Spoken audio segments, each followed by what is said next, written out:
J'ai suivi mes parents et puis ensuite j'ai voulu développer du snacking ici. Ces derniers temps, l'accent inimitable du pays résonne dans les cafés et restaurants du Grand Nouméa.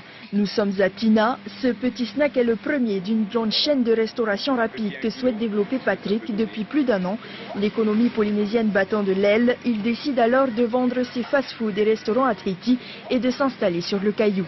Aujourd'hui, son activité marche et une deuxième structure ouvre ses portes en centre-ville cette fois. Je privilégie l'emploi local. Après, bon, on a quand même pas mal d'ethnies qui sont sur Nouméa. Et puis, le maître mot, bon, ben, c'est bosser déjà, créer des emplois si on peut.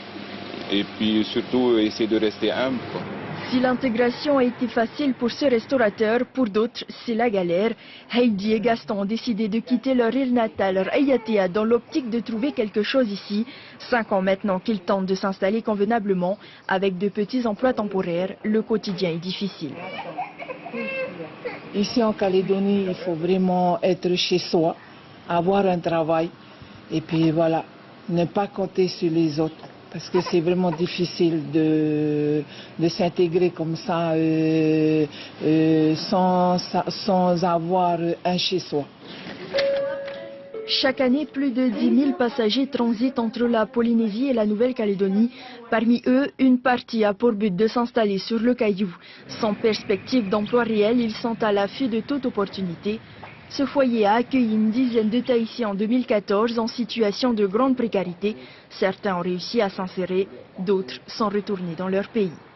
C'est la situation des personnes qui ont de la famille sur Tahiti et qui ont des perspectives d'emploi sur Tahiti. Donc l'année dernière, nous avons eu effectivement un cas où les collectivités nous ont donné un coup de main pour pouvoir aider la personne à repartir sur Tahiti.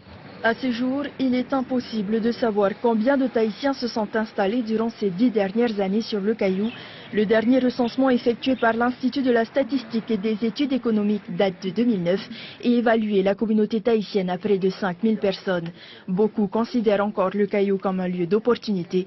Pourtant, le taux de chômage y est important, 13,8% en 2014.